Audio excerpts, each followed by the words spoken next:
Hey YouTube, it's JP Dillon. Today we're going to look at a set of Quadraflex speakers. These are model ST15. Just a little background, Quadraflex was one of the house brands of Pacific Stereo in the 1970s, and they provided a mid-priced, halfway decent sounding audio. They had two brands predominantly. One was Quadraflex, which is the everyday man's brand, and then they had Concept, which was the more ritzy line. And you'll commonly see on the used marketplace a lot of Concept receivers. They were very well built, lots of decent power output, low distortion numbers, excellent radio and phono stages. They all need a little help these days, but they were very good pieces of equipment. So this and its companion were brought to me from an old family friend whose son I went to high school with. And he's pulled these out of mothballs and he wants to get them going again. So we're going to go over the aspects of refurbishing these to make them work right. If we just pull the cover off, we can see right away that they are in definite need of refoaming. Now, I have already tested the tweeters in both enclosures, so I know them to be alive, although the high frequency response is pretty poor. So I'm going to guess that capacitors in the crossover have tired and need to be replaced. Also, on the back panel of these,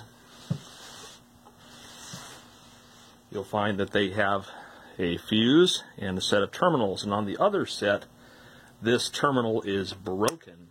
So I may have a replacement set of terminals that I can put on the other speaker that match this well enough. And you can see that it says Quadraflex High Fidelity Loudspeaker, products of CBS Incorporated. So I'm guessing that CBS was the manufacturer of the drivers of these. You have vinyl covered MDF. You have the faux wood vinyl covering on the side. And the grills are actually made of plastic. It's molded plastic that the grill cloth is wrapped around and attached to with glue. And you can see also that these are stamped for this model, the ST15. Usually these plastic grills begin to crack and disintegrate, so overall these enclosures are in phenomenal condition. The only problem with servicing these is that they don't use regular Phillips screws. They use the square head screws.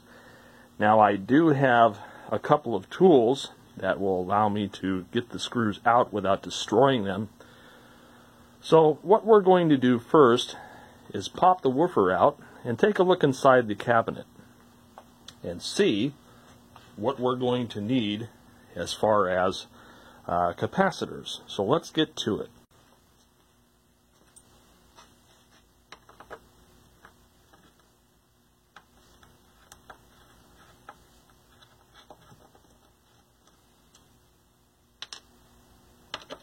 These screws are more or less the pitch and thread type of drywall screws.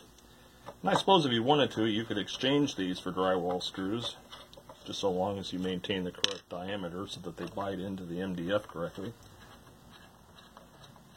I suspect that these will be easy refoams because the glue is just letting go and everything is just kind of coming off.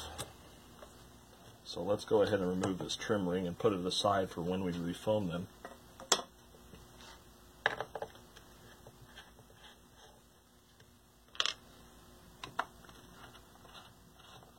This flat blade has been my go-to for square-headed screws for a while now. I should probably get the tool eventually, but I see so few pieces of equipment with square-headed screws that it's not really on my priority list. Now let's go ahead and pop this out. We can see that the positive's already marked, so that's good. Don't have to mark that. You can see that it's a pretty decent quality woofer, really. It's got a relatively decent sized magnet on it. There's your part number 137-7745. Decent sized voice coil, looks like about 1.5 or 1 3/4 inches. No rub if you get it in the sweet spot. It's got a fair amount of decent travel. So we'll put that aside and we'll refoam that in a little bit. Let's put our screws aside, and then we'll take a look down into the cabinet. Let's clean the little bits of foam out too, best we can. It's literally turning to dust, which is what you can expect from something of this age.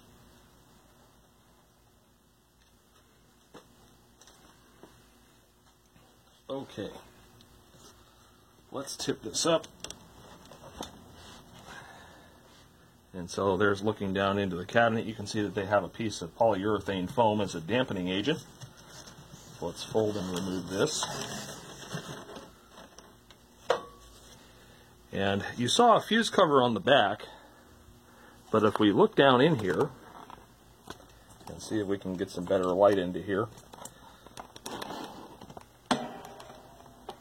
we see that there's a second fuse. Just study this here, one moment. So there's your second fuse there. That's the one, that's the warranty fuse. That's what we used to call that. And so if a person blows that fuse, then that tells you that they put an excessive size fuse in the main fuse holder and the warranty has been voided. So that's something that you commonly see in a lot of equipment. Were like Pioneers. I know some Pioneers will have another fuse in series with the one on the rear panel, so that if you were to put an excessively large one on the rear panel, the one on the inside will still prevent you from destroying your transformer. And again, warranty fuse. You take that to a warranty center and find that it's been blown, but the rear panel one is not. Your warranty is null and void. Anyway, so we've got a simple capacitor and resistor for our tweeter. And the capacitor value is a whopping 6 microfarad at 25 volts non-polar. So we'll be replacing that. Now, you could argue that putting a film cap in there would be, you know, lift the veil of sound and all that sort of thing. But really just another electrolytic will work just fine. And what we're going to do is we're going to probably use a combination like a 4.7 and maybe a 1 microfarad in parallel or something like that to make it close enough to 6, because I don't think I have any 6s on hand, but we'll see. But anyway, very simple crossover. Should be no problem to get that kind of tweaked up a little bit. So let's get to refoaming the woofer. Okay, so here's our, what I can only assume is our CTS woofer. And I always check and see if there's a sweet spot and there's no rub on the voice coil before proceeding, and there isn't. I also notice that this is very easy to bottom out, and you want to avoid that. So we're going to use a flat 10-inch roll or a flat 10-inch surround with a relatively modest roll. It's not a high roll, it's not a high excursion piece. That way I don't have to worry about slamming the voice coil into the back of that thing when he really decides to crank it up. So I'm going to take my X-Acto for the cone and my chisel for the basket, and we're just going to go around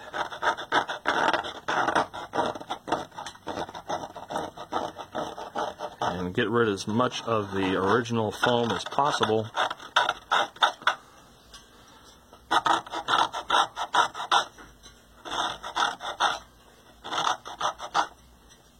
So you can see a little bit better there. That's kind of what I'm doing. These are very thin paper cones. You don't want to get too crazy. If you're really worried about it, you can very carefully extract the bit of glue that's on here. And the way that I do this is I make a very, very fine incision along the edge here. And it's very time consumptive to do this. And you're risking making little marks as I just did there. So you got to be really, really careful. Go around the edge and you want to score just along the glue line there. And I'm hesitant to do this on ones that have already been refoamed because the lip's already been weakened. So again, just going right along the glue line, the old glue line here, making a little tiny cut.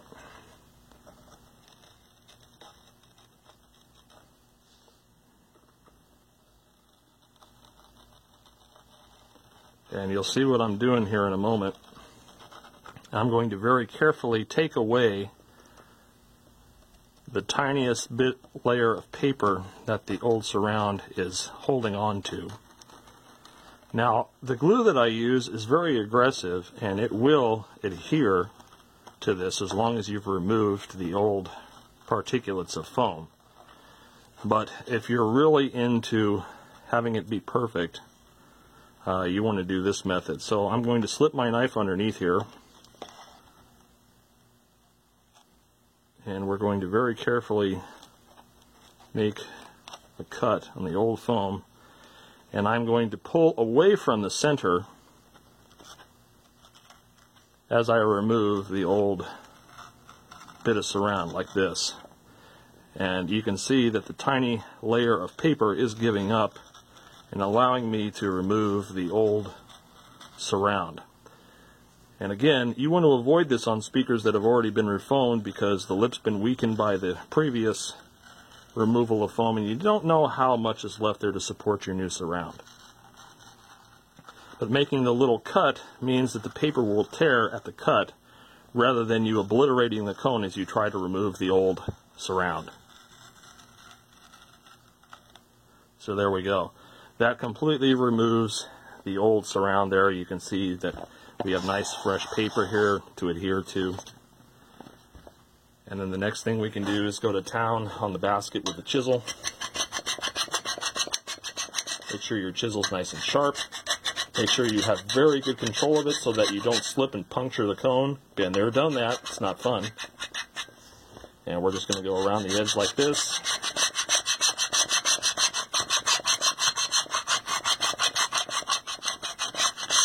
Clear away the old surround and the old glue as best possible.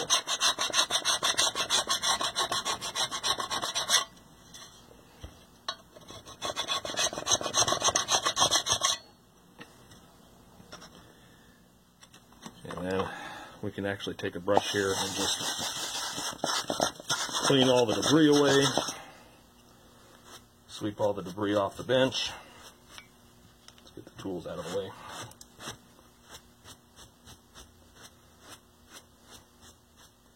And depending on what your surround is like, if it's just dusty and crumbling to dust, it's not a big deal. If it's gone goopy or it's deteriorating where it could stain things, you might want to put a shop towel or something down where you're going to be working. But yeah, so let's get to refoaming.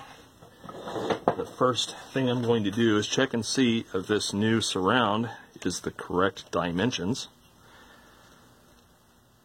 And it's a little bit wide. It's going to cover the screw holes, so we're going to have to notch those out. But as far as the inner diameter, it's pretty close. So we're going to use that.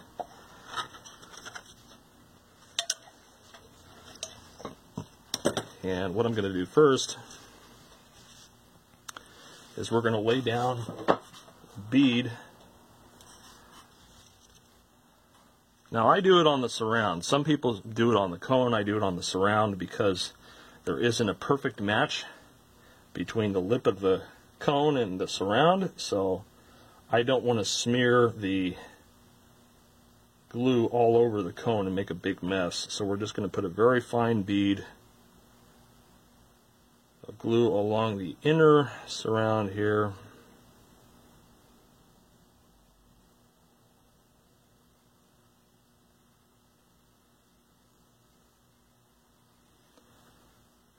Just cover the areas that kind of got missed here. Now I'm not worried about centering anything yet. All I'm worried about is getting it on here correctly. And just so you can see what I'm doing here, I think I'll put a prop up. If I can it'll let me. Let's do that. So this is just a matter of getting it lined up, since we know the outer diameter is pretty damn close to the basket already. I'm just going to very gently press the surround onto the lip of the cone there, and I'm just going to work my way around. As the glue gets tacky, this gets easier, and I'm doing this to avoid any yucky looking spills on the cone.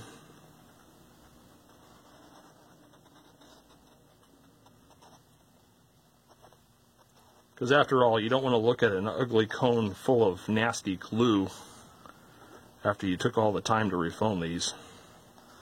So that's really what I'm doing, is just tamping it down and making it right.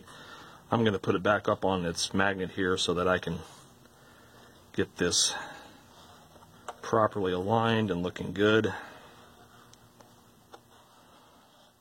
Because it doesn't matter how good your speakers sound, if you're doing this for somebody other than yourself, they might be concerned about aesthetics. And you want to make sure that your work is not only good, but it's presentable. At least that's what I've always done. You may think differently, but after doing this as long as I have learned that aesthetics matter. Don't do sloppy work. Do good work.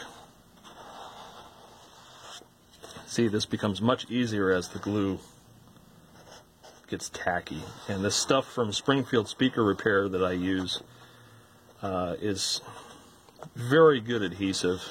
It gets tacky and it sets very quickly, so that you don't have to spend your entire life tacking down the surround of the cone into the basket and vice versa. So that's pretty much set. And we can just press on this now, and I can see that even before the surround is glued, see how it comes up like that? That's our excursion limit. I can push past that, but I think when this is glued down, it's all going to be happy, and that this roll isn't going to let it travel so far as to smack itself on the back of the magnet cavity, destroying the voice coil. Bottoming out's a bad thing, kids. Don't do it. Alright. Now, there are several ways that you can do this. If you want to cut away that dust cap and you want to insert shims, you can do that. If you feel that you're not good enough to do it by feel, you can use shims. You can also use the low frequency method, which is putting a small signal of like 30 hertz in, and you just tweak it until there's no more rub or noise, or 100 hertz, whatever you like doing. You can use a DC power supply, which is what I like to do, at least to get it started. In fact, that's the method that we're going to use here to get the glue underneath the outer lip, is just have a DC power supply to raise the cone so that I can get the glue in underneath there all nice and pretty. And then when it dries, cut the holes out for the screws. So yeah, that's what I'm going to use, is the DC power supply method to get started, and then I just do it by feel. I have a nice kinesthetic memory, so I can know what part is center. So yeah, anyways, that's what we're going to do next, is just hook the DC power supply up and go from there. Alright, so I've got the DC power supply hooked up, and we're going to very slowly advance the voltage, and you can see that the voice coil comes up. Now, before you do anything else, it's a good idea to check your flex leads. The flex leads are the little flexible wires that go to your voice coil. And you want to use an insulated tool like a pen, and I will just very carefully brush up against the flex leads. Why am I doing this? Because the flex leads can get little tiny breaks in them from age, and you can get intermittent loss of sound through your woofer. This is especially true if the speakers have been in an area of high moisture, like storage or near the beach or something like that. These flex leads will corrode and break. And they won't look broken, but when you push on them, you'll hear static or crackling, or the cone will drop with the DC supply on it. So, good thing to check before you go too much further. So, I never put more than about 5 volts on a speaker. That's really all you need to elevate this enough to get the glue underneath it. And then if you want to get even trickier, you can reverse the polarity and turn it up very slowly in order to help center the cone. So what I'm going to do is get the wiring out of the way, and we're just going to put a small bead of glue down. You don't need to be aggressive with this stuff. I'm going to put a bead of glue down as close to the inside edge of the basket as possible. And I'm just going to come around here, rotate a little bit as I go.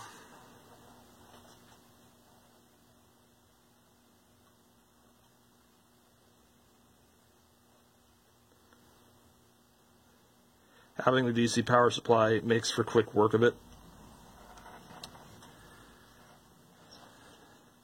And then what I do is slowly lower the voltage, and I observe how the cone sits, if it shifts to the side or not, if it just lays straight down. And then I will reverse polarity, and I will turn the voltage up ever so slightly, just enough to seat the surround on the basket. Just like that. And I will hold that there while I'm centering it.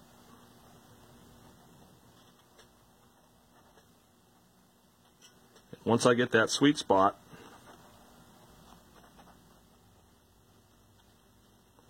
I will start tamping down the outside of the surround. And again, this will become easier as the glue starts to get tacky. But as it starts to get tacky, you need to double check that things haven't shifted, because like this speaker does not have a perfect spider. It makes the woofer want to shift this way. So I have to repeatedly check, and you check by listening for rub, like that. So it needs to go that way again. So we need to shift that a little bit more until it's an equal amount of pressure on all dimensions of the cone that you press. There should be an equal amount of pressure to where you hear rub. Now it's shifted this way, so we need to go this way a little bit. And again, this will get better as things dry. Yeah, we got equal pressure now, so we just clamp this down, get it to seat.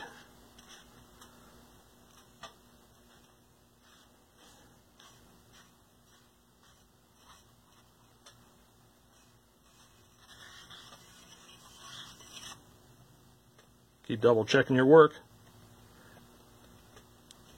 because I guarantee it's going to want to move.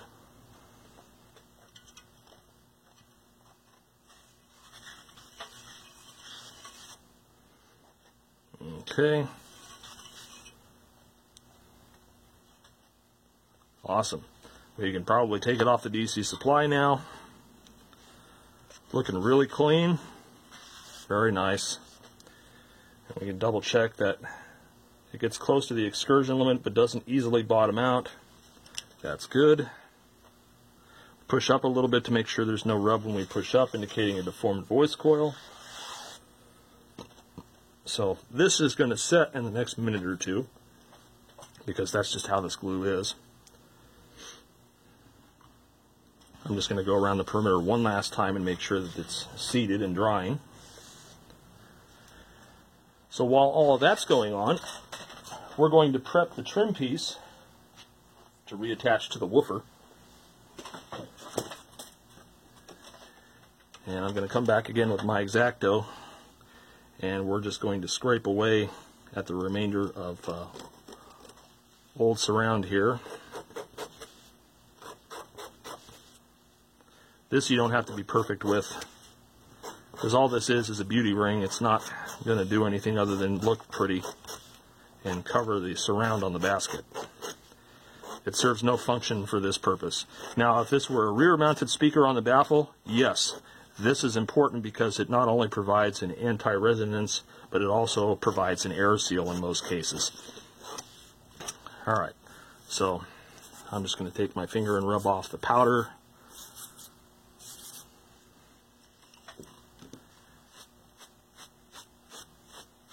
Dust that off. And there's a good chance that this is now dry. So now what we do, I'm I'm going to get a little bit sharper blade, and I'm going to work on cutting the holes out.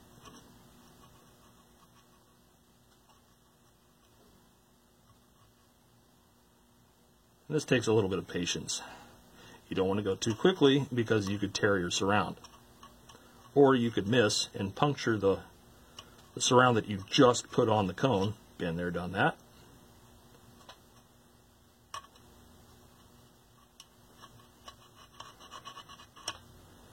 So I'm just going to cut these out. I just work my way along the edge. If you've got tweezers or something, in my case hemostats, after I've cut it, I pull it away. And we're also running into the seal beneath there. But yeah, you just work your way around, and you want to do all of these.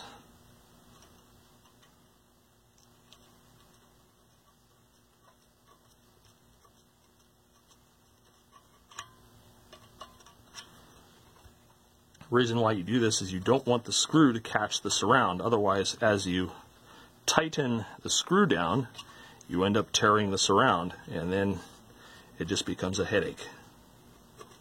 So you want to get as much of this cut out as possible. And we are running into the little gasket beneath, but that's okay. I'm just going to tear away the extra piece that I cut there.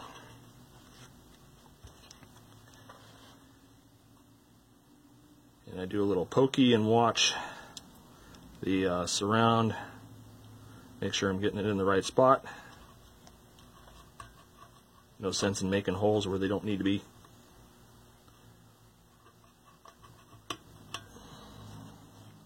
That one went through really easy.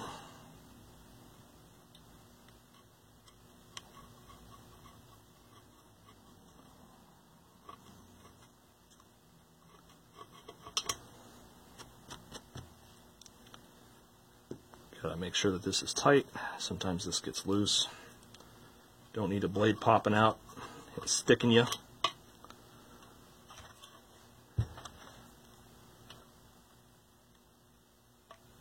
I know this is boring, but this is real time. We're doing this in real time so you can see it, and you can see that bit of the surround that was starting to peel up there at the edge.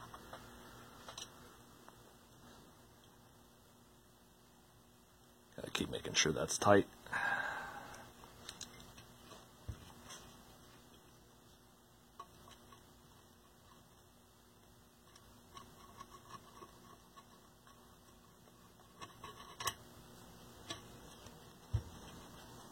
Depending on how the gasket's aligned, like this one obviously had some alignment issues towards the beginning, but now I'm pretty much out of the way of the gasket, so that it makes it easier to cut away. Of course, now that I said that, I'm running into the gasket again.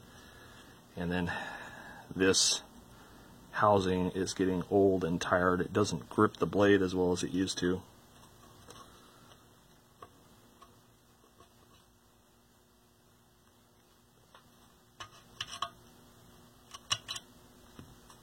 Yeah, that one was a little bit misaligned there. That's the gasket behind it. And last one here. Let's clear that debris away. And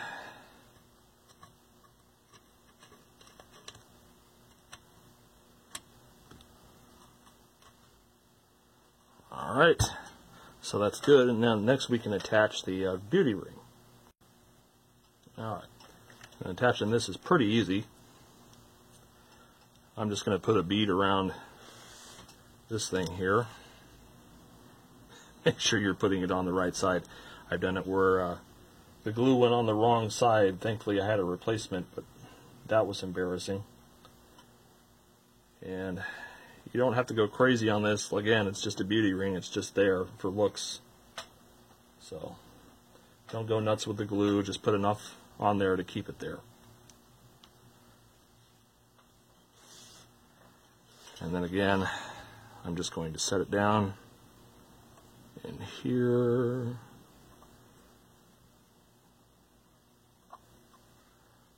And and get all the screw holes lined up, and then just start pushing down.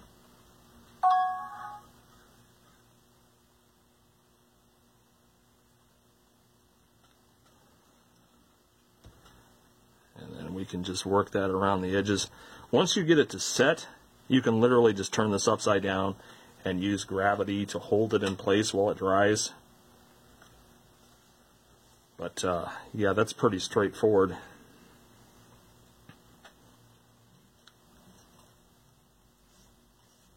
So I think that's what we're going to do, is I'm just going to set this over on my work table to the right of me, the moving cart, and we'll just turn it upside down and let gravity do the rest. And that will hold it there while the glue dries.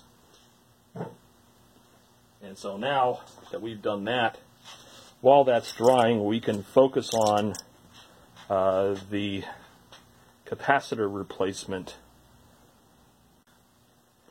Now there's some discussions about film versus electrolytics and precise values versus drifted values, going up or down in value to change frequency response points. These are what I would not call high fidelity speakers. These are mid-fi, these are the get it done type. And although it is possible to get the 6 microfarad value exactly in its own way, we can also achieve that value, or very close to that value, with different combinations of capacitor values, and that's what I'm going to do here. This is not a high budget repair, this is a make it work correctly pair. So the way that we achieve this is with an LCR meter, and what this does is allow me to figure out what combinations of things work. So the first combination that I have is a 10 microfarad and a 22 microfarad in series, which should yield me, I'm going to guess, about 8 microfarads. Just on kind of plotting the formula in my head. However, that's what the LCR meter is for, is we're going to see how accurate we can get. And if it's within 10 to 15%, that's fine, because the original device is a 20% device. So we're going to do first the 22 and the 10 together in series, and I'm going to attach this and see what we get. So we get 6.83, which is well within the tolerance limits.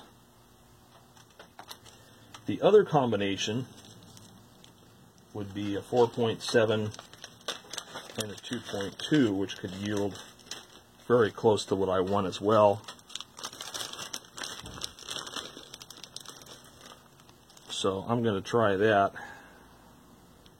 And because the ones that I have here are bipolars, I can just tie them together in parallel rather than series. So with these, let's see what I achieve with this combination.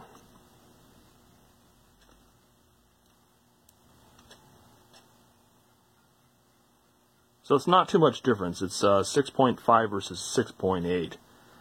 Although this is closer to 6.0, so I think we'll use this combination. And there's not enough. You're not going to notice half a microfarad difference in the frequency response plot unless you have some incredible sets of ears, or you're doing it in an anechoic chamber with calibrated microphones and a spectrum analyzer. You're never going to notice the difference. So we're going to use that combo of the 2.2 and the 4.7. And let me just make another one here, because we do have 2 enclosures. And I'm just using these 50 volt non-polar electrolytic.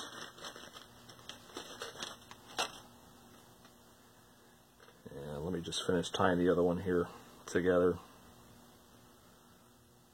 And then we'll get the enclosure on the bench, and we'll work on replacing the capacitor in this first enclosure. The second one I think is going to be a little more involved because we have to replace the terminal pad as well, but we'll get to that. Right now I'm just concerned about the first enclosure. So let's go ahead and get this off the bench, and let's get the enclosure up on the bench and start replacing that cap. Alright, so here we are inside, and because this is using this single tie point here and this tie point to the fuse holder, in theory it should be straightforward to get this old capacitor out. Let's get the wiring out of the way, and let's see if we can achieve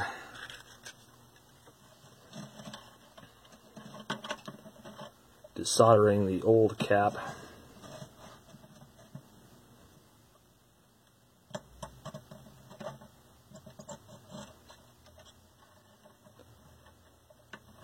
This is a plastic fuse holder, so I don't want to do this too long, otherwise I'll literally melt the fuse holder. So, now that I've got the solder off there, let's grab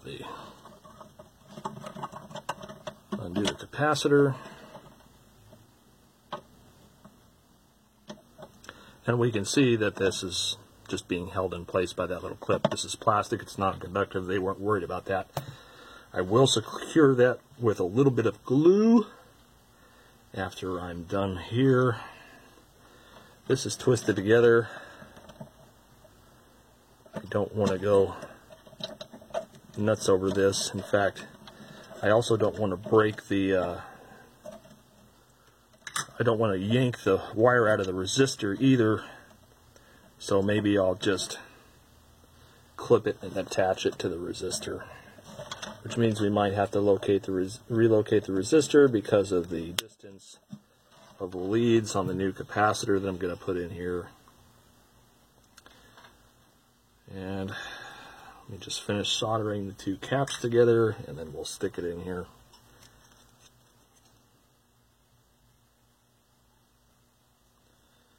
Almost done.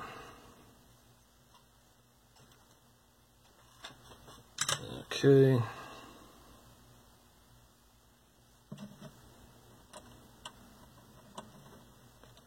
See if I can pass it through the eyelet there, and then we'll solder that in place.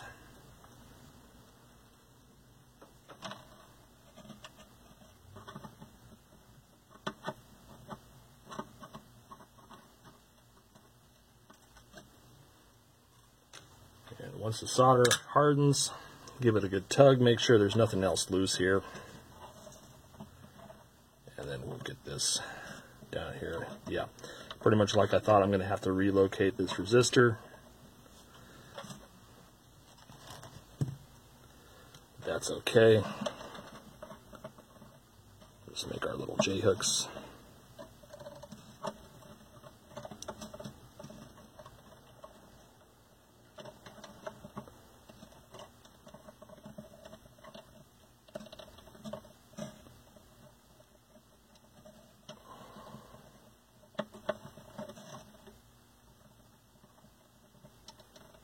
Doing this in a confined space like this is much harder than it looks, so bear with me here.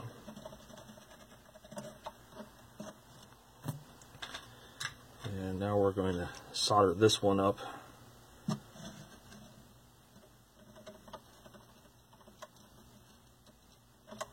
Damn it.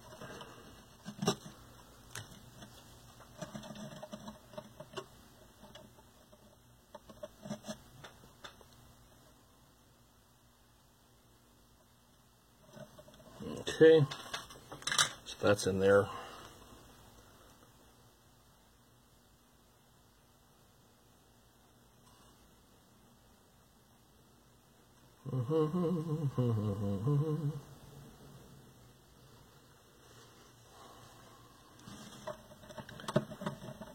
Actually fits perfectly between these two pegs.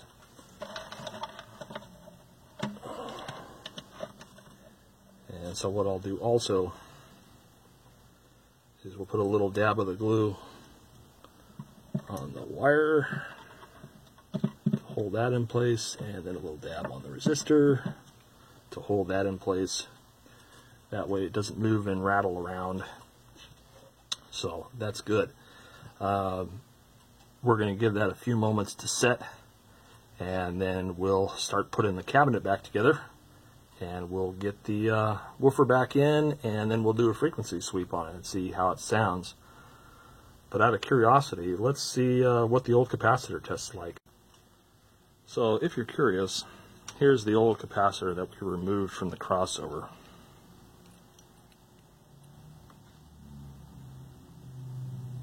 And it still tests a 6.26, so the 6.53 or 5.2 that's in there isn't going to be too much of a noticeable difference. Let's see what its ESR is. So we take our capacitor wizard and we put it across here. Pretty good ESR. So it may be that these tweeters just aren't very hot, and that's why we don't have a really good high frequency response.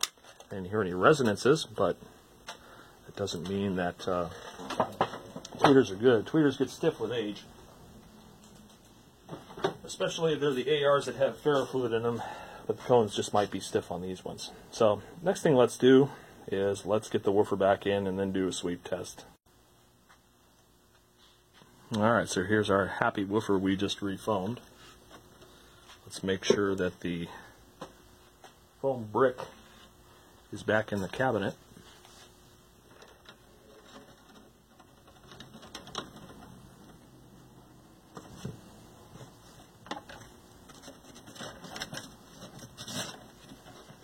Alright, make sure that's well seated as it was when we took it out. And we'll hook up our leads.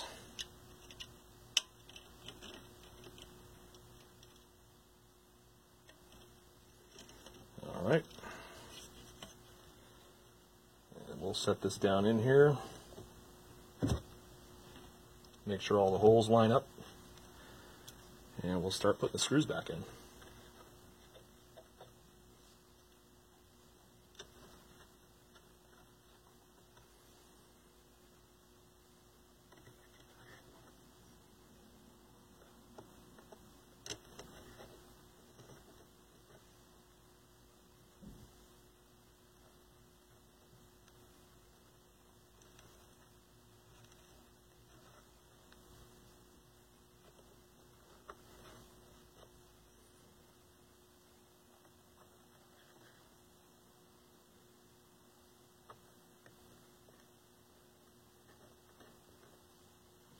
Alright, they're all set.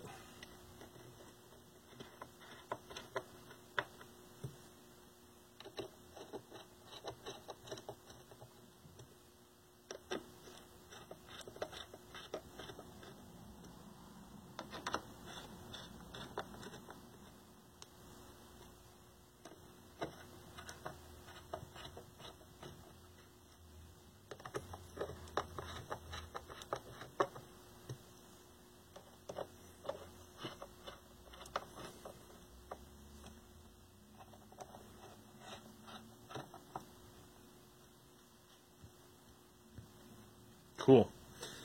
Now let's do an air test. I put the back of my hand along the woofer to make sure that there's no air leaks. Air leaks will ruin your day. And then we may turn up some more stuff when we do a frequency sweep test. So let's do that next. Okay, so what I'm going to do now is a frequency sweep test. And we're going to figure out if there are any resonances, air leaks, etc. We're going to start at a lower frequency and head on up. So if you're wearing headphones, you might want to turn down your volume just a little bit. But that's basically how you find any remaining faults on the speaker. So we're going to start with 20 hertz. You might be able to see the speaker moving, you might not be.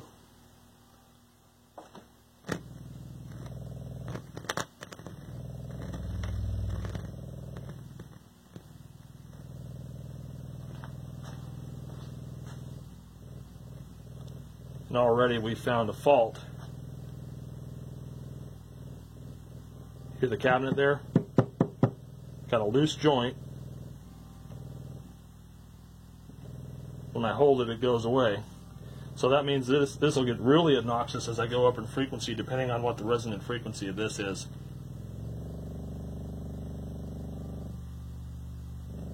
Much different.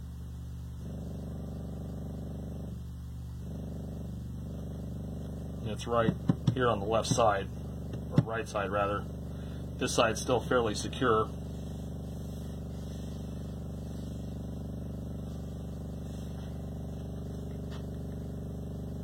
And then as we go up, it gets worse.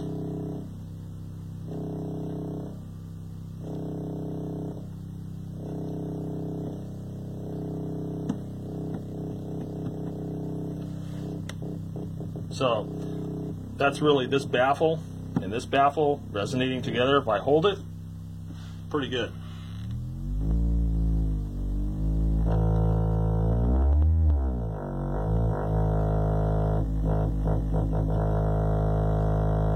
So basically what that means is I have to yank the woofer out again, and we're going to apply a bead of glue along the joints on the inside of the cabinet and get it all stiffened up and happy. So that's unfortunate, but that's oftentimes what you run into on these. That may have been a result of just crummy glue. That may have been a result of it falling. You just really don't know. But it's got to come apart again. And then we need to reseal the cabinet. Make sure those joints don't pop loose again. And then let it dry. And we'll sweep it again once it's dry. And that will also give me an opportunity to work on the other enclosure. So that sucks, but that's what happens sometimes.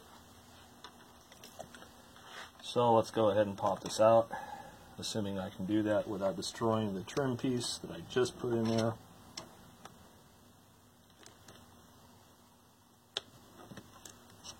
Alright. Out it comes.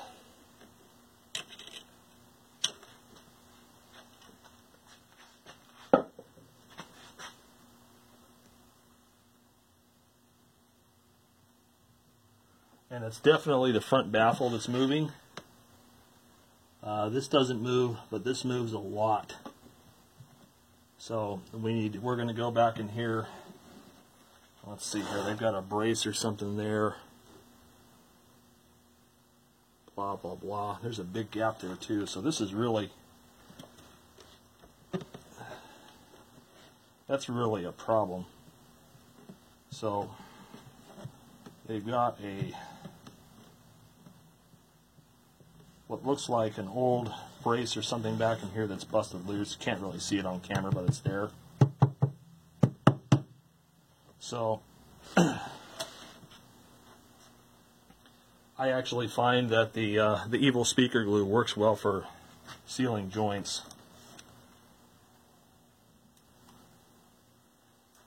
Most people would use wood glue, but I find that this works just as well.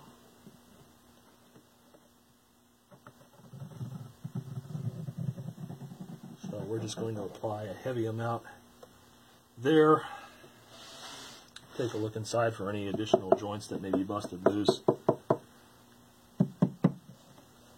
That's good there. It's good up here. It's just this spot right here.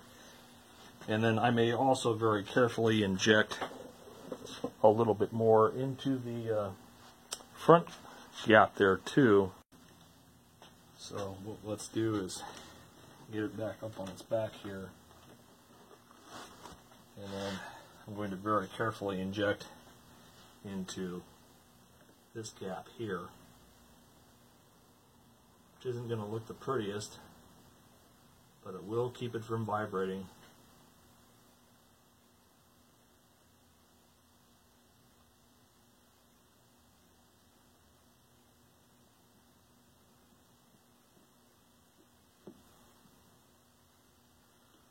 Also do this joint here just in case, because I can see that one's starting to want to separate too.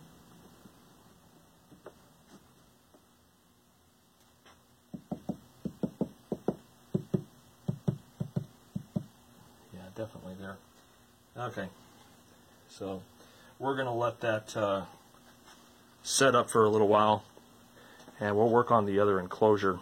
Alright, so here's the other enclosure.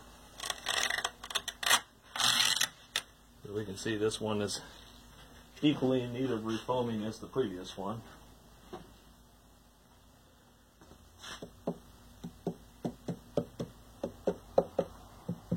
This one doesn't seem to have the joint problem that the other one did.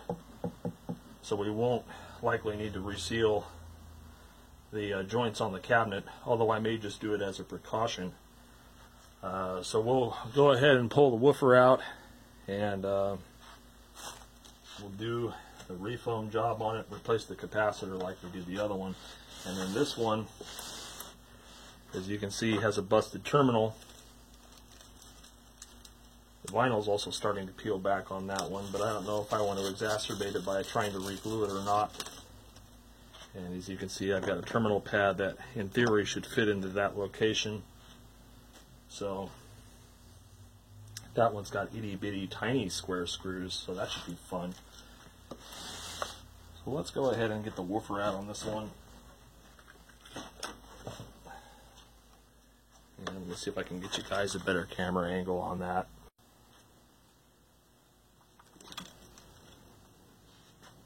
These are the kind of things that you just run into when you're servicing vintage speakers. Obviously, if a company had braced the cabinets better, internal bracing, it may have not come up with that resonant problem on the other enclosure, or it could have been that it was just dropped or something during a move and the tired old glue let loose, and that's why you get the resonance. But no matter what the scenario, we have to make that go away. Because obviously you can't be listening to your favorite tunes and every time a bass note hits, the thing sounds like it's going to fall to pieces.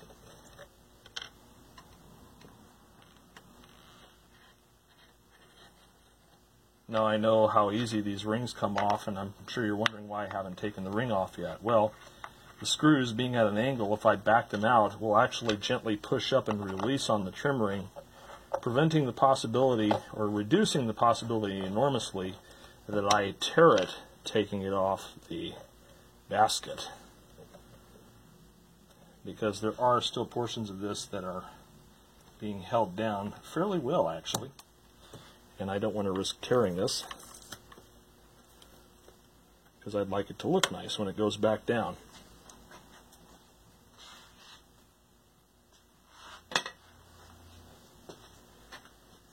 Yeah, let's go ahead and pull the woofer up. This one's pretty feisty. Doesn't want to come up on me. Doesn't want to come up at all. Let's try from a different spot back here without damaging the cone. There we go. Pull this up. Take off our leads. Let's set the screws aside. And let's set the foam brick aside. Now this one's different.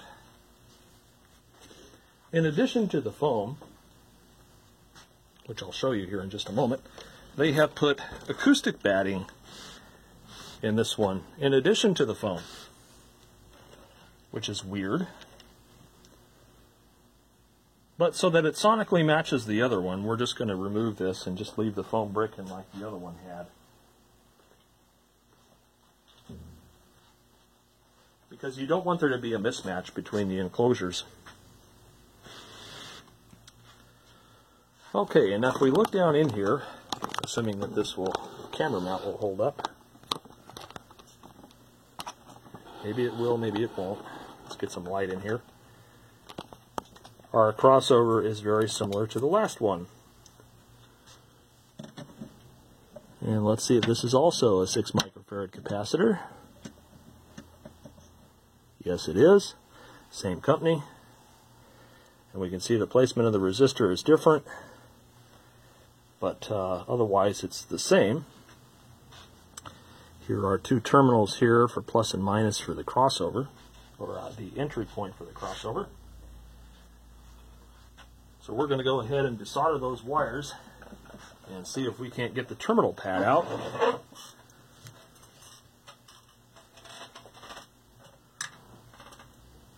Because we need to replace this terminal pad, obviously. And depending on how much slack there is, it actually might be better to desolder that wire rather than cutting and stripping it. So that's what we're going to do instead. Is just desolder it and hope that it comes out without breaking.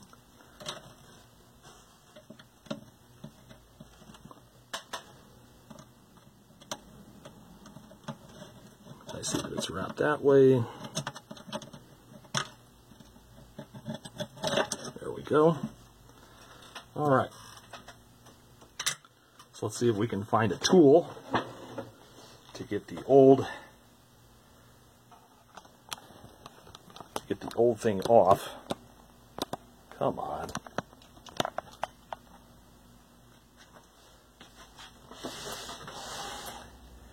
Because these are square bits. It's a little too narrow. This might work. Yes. But of course it has to be stuck into the plastic. There we go. Have I mentioned how much I hate square screw heads? This one's starting to come loose. It's going to need a little more coaxing.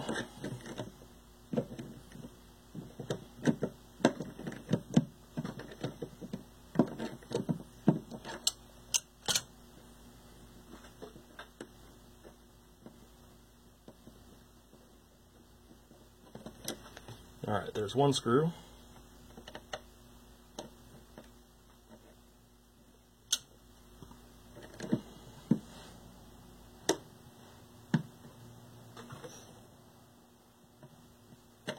And of course I round off the screw head. Nope, I didn't, it just popped out.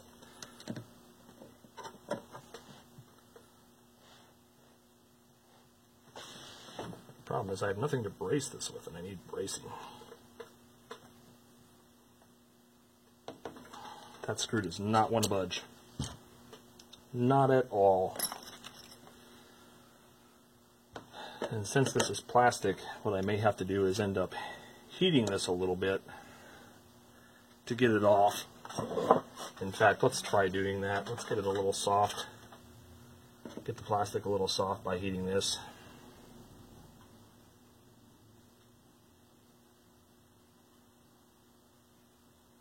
And see if I can back it out that way. Gotta be quick before it cools. Still doesn't want to budge. It's really stuck in there.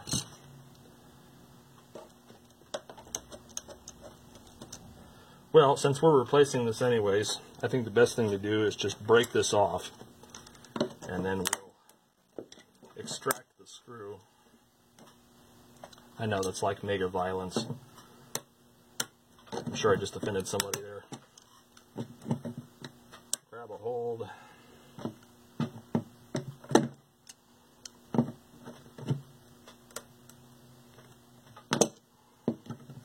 It's starting to loosen.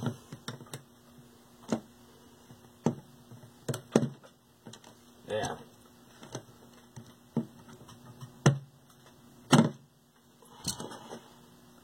Let's see if I can extract it now. Nope. Still doesn't like that. Let's see. Let's go with this tool to cut away more of the plastic maybe.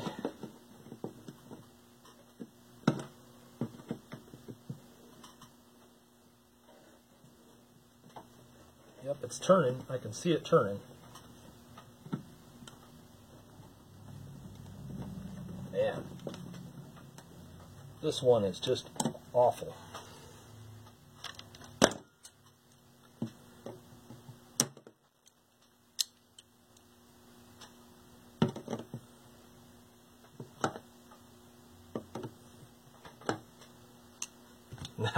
It's got to be loose by now.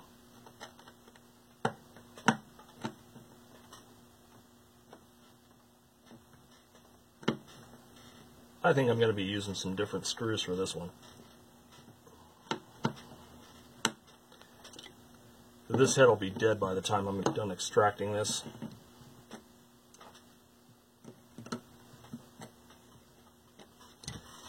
Alright, it's out. So the next thing we're going to do is get some different screws and pop the new one in. And for that, I do have some self-tapping screws for plastic specifically, which I am most certainly going to use here. Let's put this in the right way, that's always helpful. Yeah, that's lovely. The offset is different, so it's not going to fit that way. We're just going to have to put it in this way and then relabel that.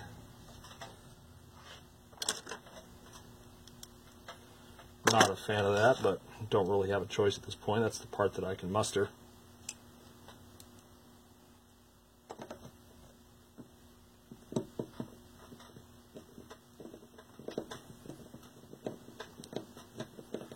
Just got to remember to switch it on the inside.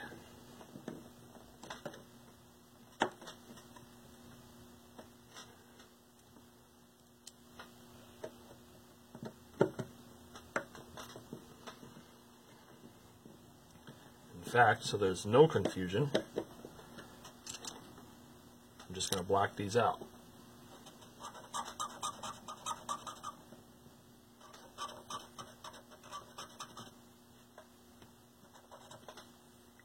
Okay.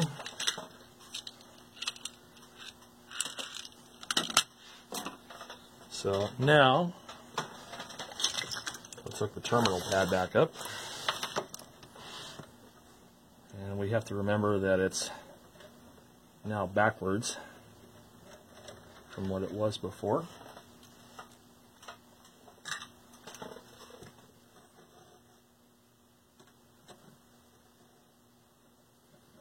Solder that up there.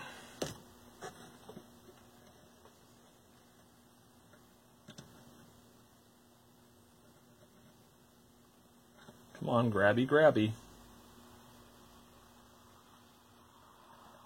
Alright, that one's in there. And since we had some difficulty with that, let's pre-tin this.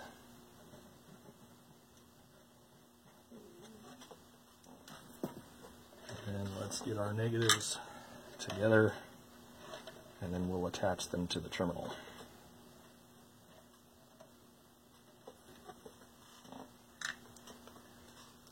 Re-tin them as well.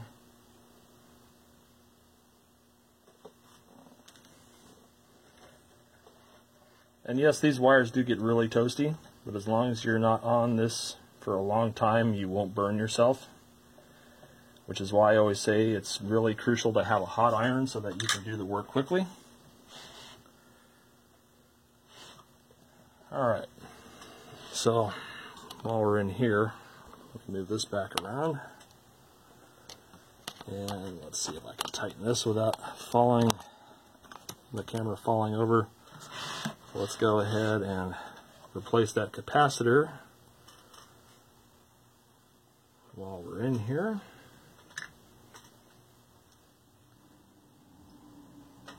I just finished tinning the leads on it, so it goes in well, has a nice connection.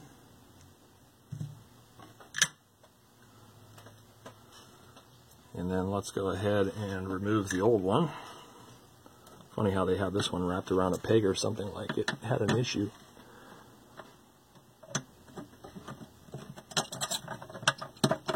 Old one comes out.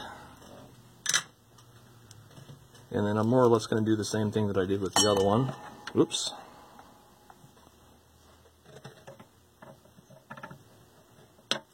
And we're just going to trim it back there. Since this worked so well with the last one. Scrapey, scrapey. 5 ohm resistor, if you're curious, 5 ohm, 5 watt. The other one didn't have printing on it. Okay, put some solder on my tip here. Get it through the eyelet.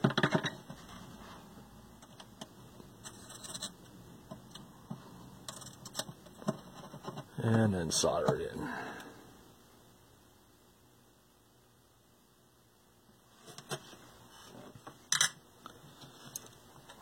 Okay.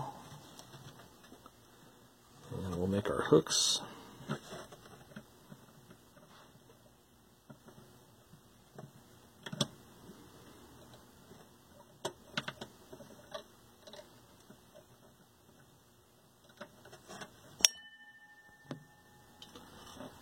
And then we'll solder this one in.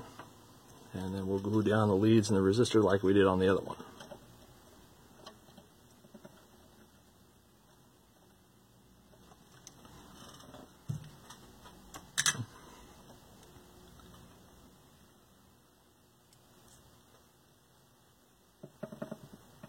Dab of glue there, dab of glue there.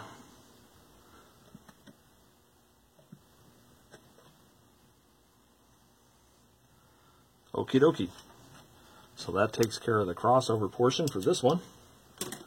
Let's go ahead and refoam the next woofer. Okie dokie. So just like before, we'll clean around this edge here.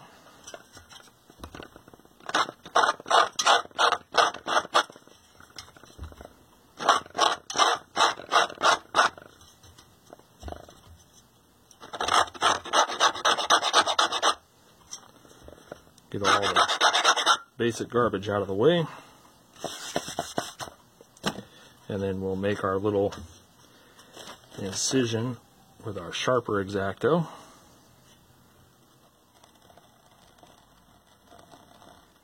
Oops. Gotta be right along that glue line.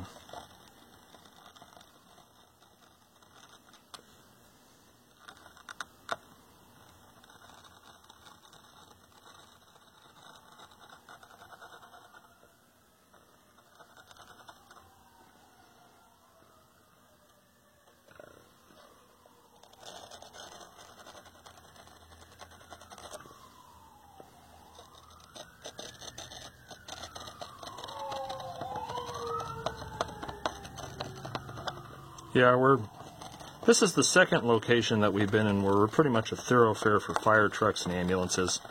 The hospital's about a mile away, the fire station's about a mile away. We're smack dab in the middle, so we're going to get a lot of traffic depending on whose house is burning, who's dying, etc. That was true when we were on Adams Avenue, because the fire station was a block away and we would always get the fire truck going by about 8 times a day. Let's get this one started again.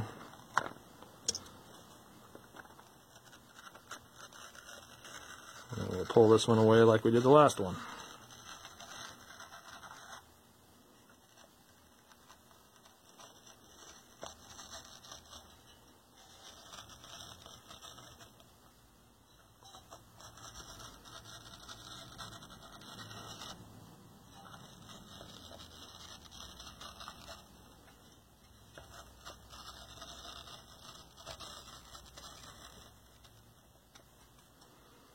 Alright, let's get our chisel.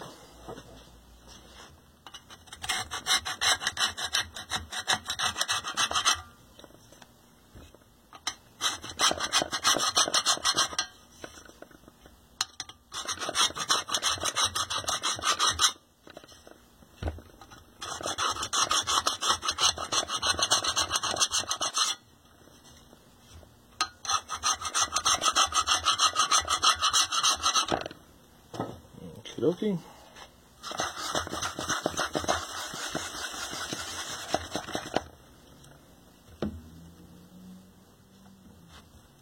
Surprisingly, there wasn't much debris in the other cabinet.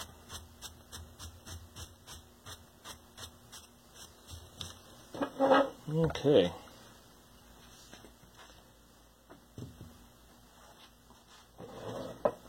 I'm going to go ahead and put the bead of glue down on the new surround, and then we'll attach it.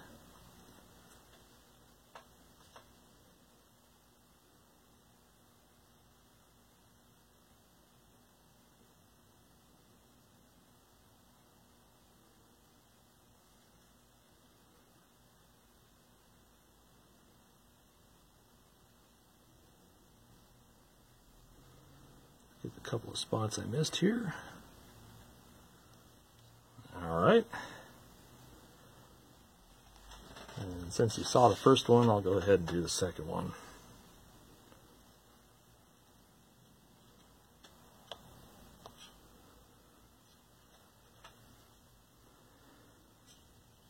Now this one doesn't sit quite right, so I'm actually going to have to push up a little bit using the DC power supply to get this to seat right. Yeah, it looks like my cohort Fred is here, so the shop's going to get noisy. At least I assume it is. Maybe he's not here. Maybe that was just something that looked like his car. We'll find out.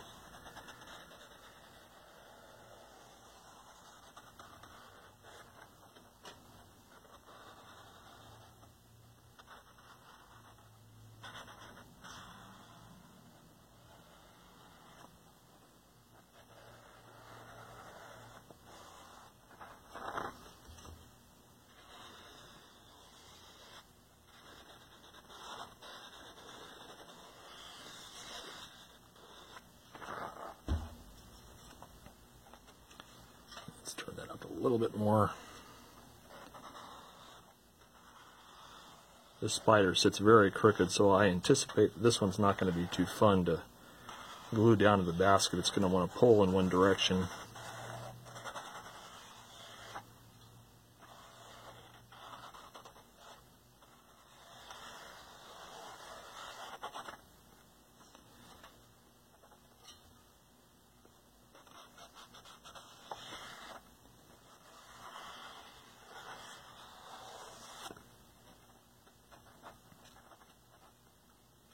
Yeah, see, it wants to pull toward us, whereas the other one wanted to pull away. That's pretty extravagant right there. And it's true, when you set it down, it really wants to pull towards us. So this one's going to be fun. I'm going to have to fight this one a little bit, I think.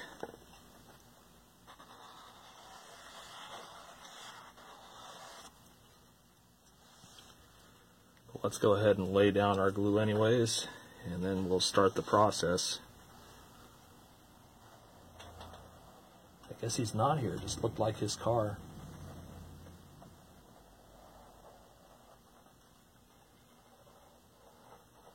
Fred, who ultimately owns the store, I've been working for him for almost 14 years, and he is a workaholic. He likes doing this. He's in his 70s, and he's healthy enough that he can keep on going, which is really good. But there will be a time where he'll give up. You have to at some point. Either your eyes fail you, your ears fail you, your body fails you, something like that. But he definitely has problems staying away from work. He's here on Sundays working on stuff. He's here late at night working on stuff. Whereas I like having a life at some point. So we'll lay this down. Swap the polarity. And then we'll apply a little bit of voltage to seat that. And you'll see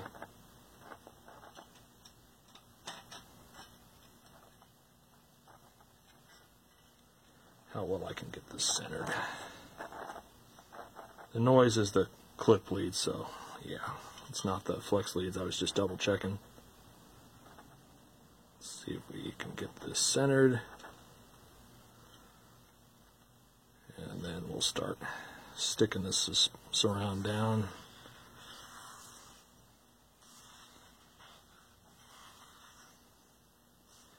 If we're lucky, the glue on the cabinet will have set by the time we're done with this enclosure.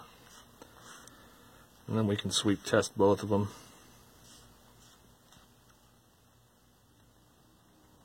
This one's not fighting me as much as I thought I was going to, which is really good.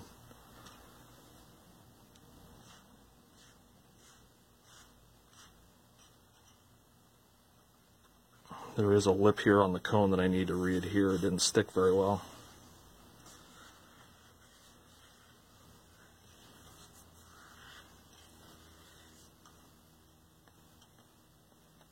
Good equal travel, no rub.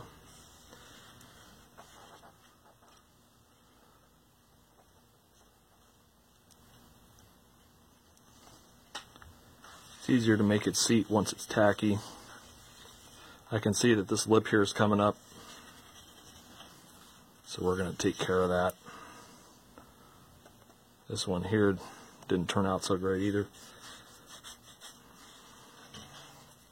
But as soon as this one on the basket seats, then I'll go back to working on the one on the lip.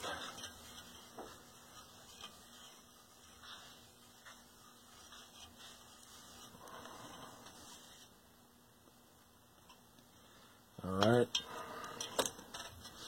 so let's address this. This one's kind of come up here. This is good here. This one's a little loose here. This one here on the edge. So this spot here for sure. And then this spot here appear to be the only ones that are coming up. That's easy. So in order to avoid getting a mess on the cone, I'm actually going to put a little drop or two on the X-Acto knife blade, and that way we can get it under there without making a mess. So just a little bit on the blade like this,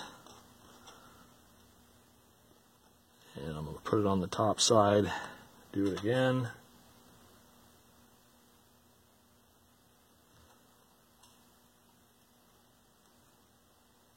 The reason why I'm putting it on the top side is I'm less likely to make a mess on the cone if it's on the top side, and that's the adhesion side anyways. And then we'll just push back down, and then we'll do the other side as soon as this gets tacky.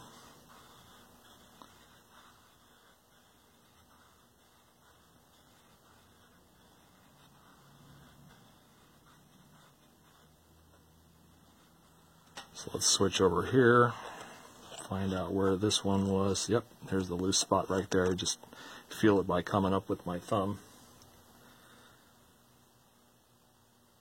And we'll put another fine bead on the X-Acto blade. Get it underneath here. And then press it back down. This is why you always double check your work. Had I not caught that under high excursion, it would probably tear away from the cone eventually, and then he'd be back, and we'd have to do this again. So far so good though. And this is probably dry enough that I can start cutting away.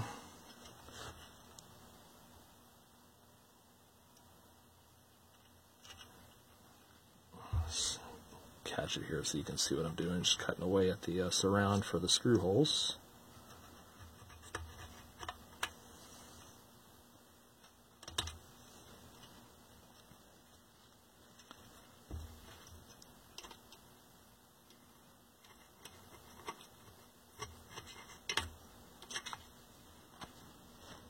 So the next time you complain about what a shop charges for refurbishing a pair of speakers, even in the basic senses like these, this is really the amount of time that's going into this. And I'm going to do minimal editing on this video so you can really see how long it takes to do something like this, and then you'll understand more about why shops charge what they charge for their expertise. Because it really, as you can see, it's really time consumptive to do it right and to make sure that the customer is going to be happy with the speakers. And that there's not going to be a callback or frustrations on the customers and your part because there's something that got missed. Make sure that's still seated. Yep. All right. this off.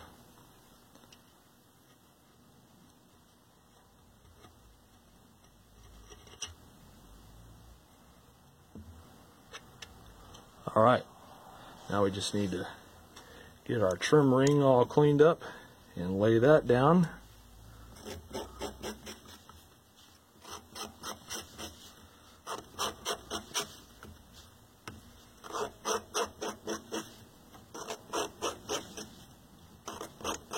We have a spot here that tore up. Don't want to get too much of this away because then we'll have a dip where it doesn't sit right. Clean a little bit of this away that's sticking out. Okie dokie. Let's lay down our bead of glue.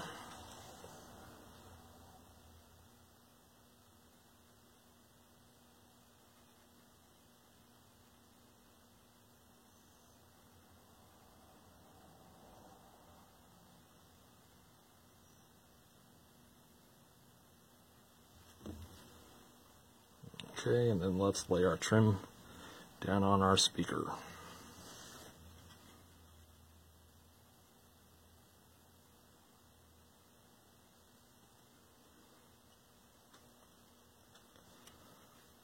All right.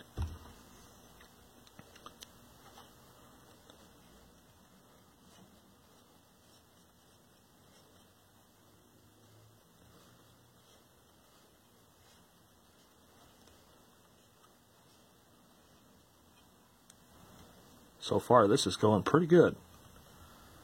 A little bit of glue there. Pull that off.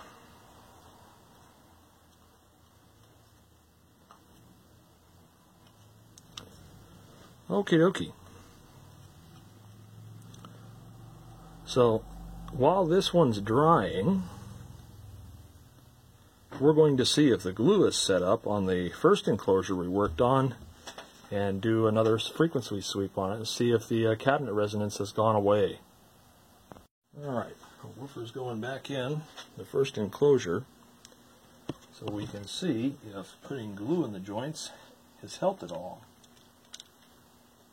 Now, it may be that we have to wait a little bit longer for everything to cure fully, but I do want to check and see if at the very least the terrible rattle is gone, because that obviously is not acceptable.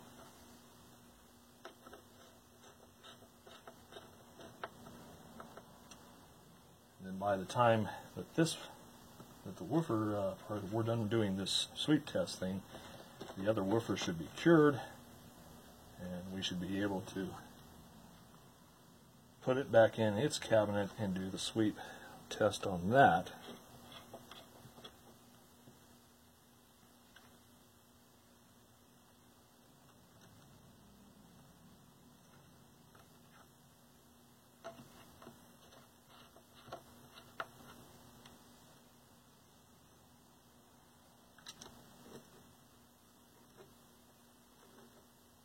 Let's see, am I getting this in the right spot?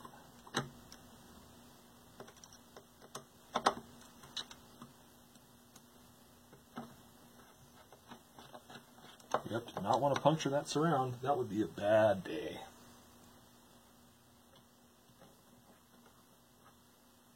Because then we'd have to take it off and do it all over again. No, thank you. Okay, let's prop this up. And let me get the wires connected and we'll do the frequency sweep test again. And hopefully we will not have the scary resonance that we had previously.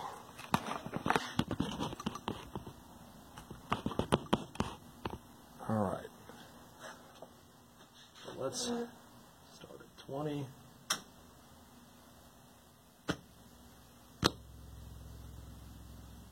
Good. No rattle. Very good. That's what I want. Let's go up and see if there's a smooth transition.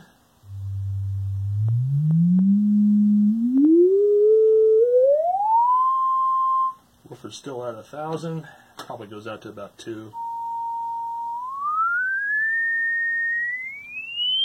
Pretty smooth transition.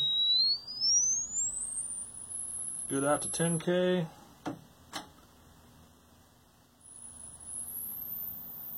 And that's about 15, and I can't really hear beyond 15. But that tells me that the resonance is gone. Very good. So we've got this one done. That's pretty kick-ass. Let's go ahead and put the other enclosure back together. And we'll sweep test it. And make sure that it's happy. And if it is in fact happy, then we're done.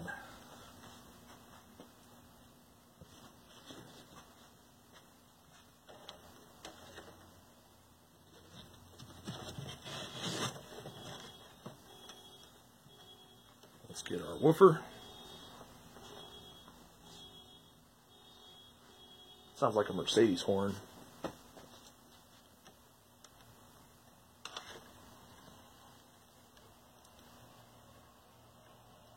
Interesting how these terminals were bent downward and the other ones were straight.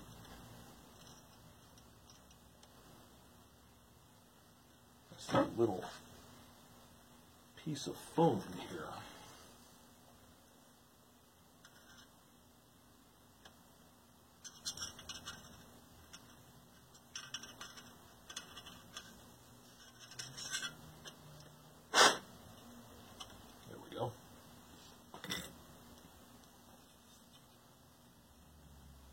Okie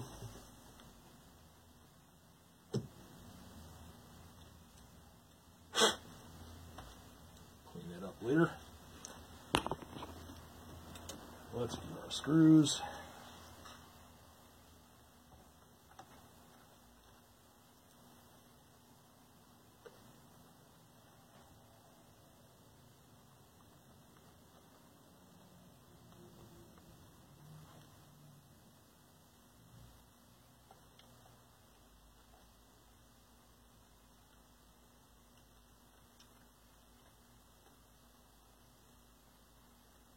So far there's been no scary surprises.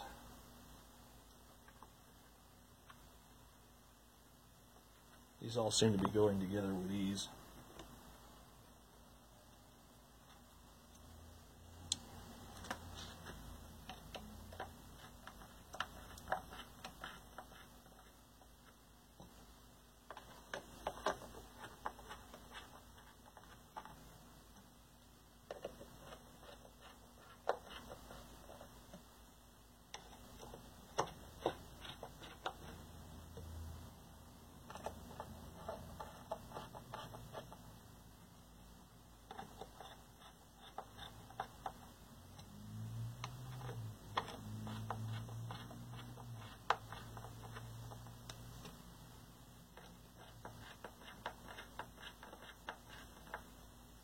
All right, that one's in there.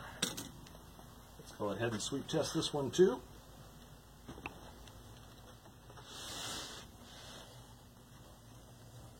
The fancy new terminals.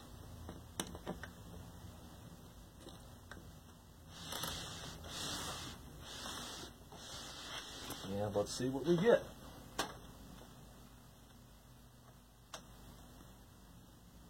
There's 20.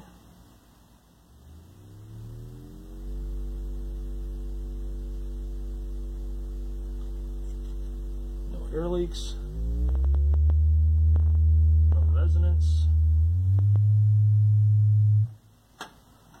good at 100.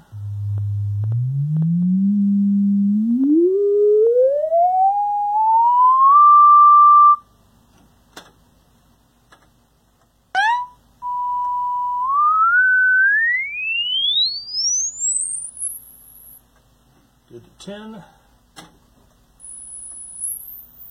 Good to 15. Very cool. So, that's our second enclosure.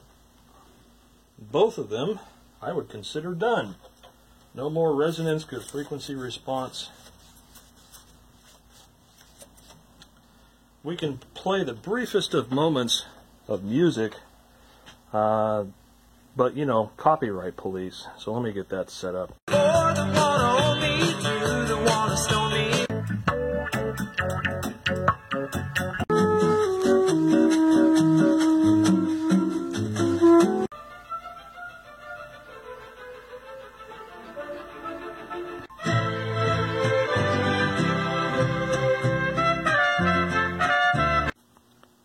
Okay, so I think it's fair to say that these enclosures are done. In my personal opinion, a little bit hot on the upper mid-range, but not uncommon of design like this with the paper cones and high crossover points. But now you got to see what was really involved in refurbishing a set, and I think that the owner of these is going to be quite pleased with them. They are working great, sound decent, and no more scary buzz and rattle from the cabinet. So I hope you guys enjoyed watching this. Definitely shows the amount of time needed to put into a set of speakers even simple like this. Anyways, more stuff to come.